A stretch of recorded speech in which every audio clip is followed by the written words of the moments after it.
शहर के मोहल्ला उत्तम नगर में रहने वाले 17 साल के स्पेशल चाइल्ड का अपहरण करके हत्या कर दी गई।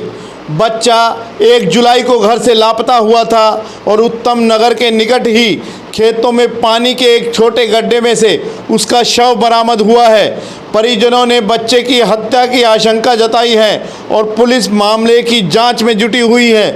यहां बता दें कि उत्तम नगर के रहने वाले मुकेश शर्मा का बेटा साहिल मानसिक तौर पर थोड़ा कमज़ोर था। साहिल सेक्टर 3 स्थित स्पेशल बच्चों के स्कूल नव प्रेरणा में पढ़ता था।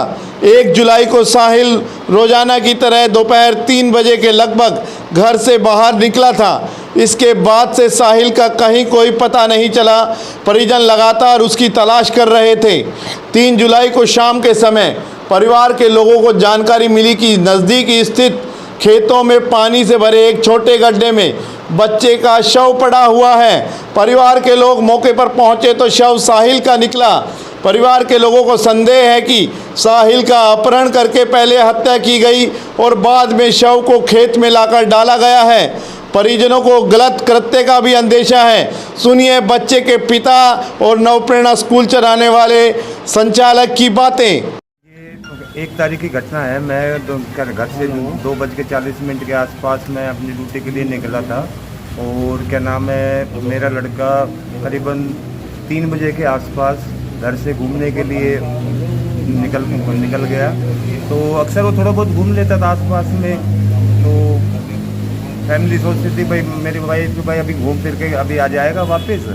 लेकिन जब वो बच्चों को ट्यूशन छोड़ने के लिए जाने लगी तो उन्होंने देखा कि भाई लड़का घर पे नहीं है।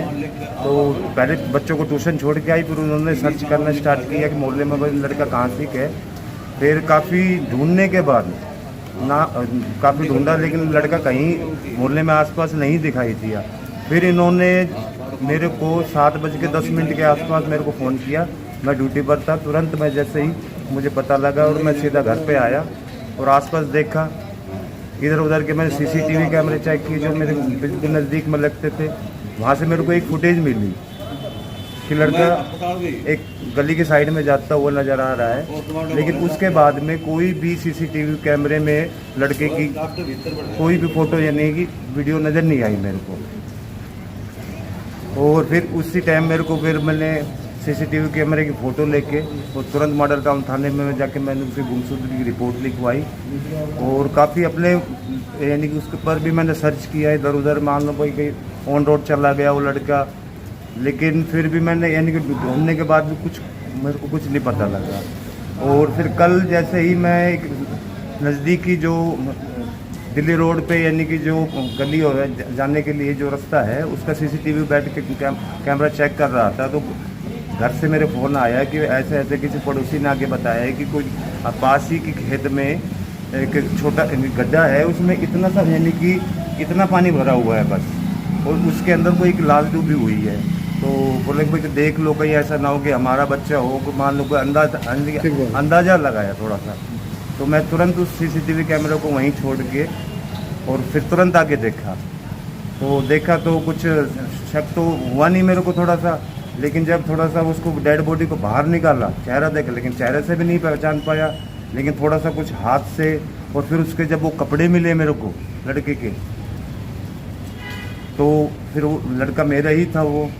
लेकिन मेरे को जिस अवस्था में लड़का मिला है उसका कुछ गलत करके यानी कि किडनैपिंग करके उसका मर्डर करके वहाँ इस हिसाब से फेंका हुआ है कि वो लड़का जो पानी में ऐसा डूबा हुआ है कि वो लड़का हाइट से और पानी से तो इतना डरता था कि वो कभी जा ही नहीं सकता कभी नहीं। वो शरीर इतना गल चुका है कि कुछ दिखाई नहीं दे रहा है। लड़का मेरा जो लड़का है वो नवप्रेरणा स्कूल जो स्पेशल स्कूल बच्चों के दिव्यांग का है उसमें हमारे स्कूल में ये बच्चा पढ़ता था और जैसे इनके पेरेंट्स से बातचीत हुई है तो ये हुआ तो बहुत गलत है कि हमारे शहर में ऐसे इंसिडेंट या ऐसे बैड एलिमेंट्स आ चुके हैं। अब हमारे लिए ये एक बहुत चिंता का विषय है। यदि ये नहीं पकड़े जाते या ये क्राइम नहीं रुकते, हमारे पास 100 बच्चे हैं, 100 बच्चे इसी स्पेशल बच्चे हैं और स्पेशल बच्चों को कहीं गलियों में जाना भी पड़ता है, ये होता है। तो ऐसे लोग यदि किडनैपिंग और गलत काम होने लग गए, हम तो काफ़ी इनसिक्योर इन बच्चों के लिए फील कर रहे हैं और हम चाहते हैं कि शहर में इस व्यवस्था को ठीक किया जाए, पुलिस इस पे एक्शन ले, जो बैटल वो ख़त्म हो और स्कूल को भी एक सिक्योरिटी दी जाए। जो बच्चे के पेरेंट्स से या जो बच्चे के परिवार से या अभी पोस्टमार्टम हो रहा है, उससे ये लगता है कि इसका मर्डर हुआ, क्योंकि इनका केस से लग नहीं रहा।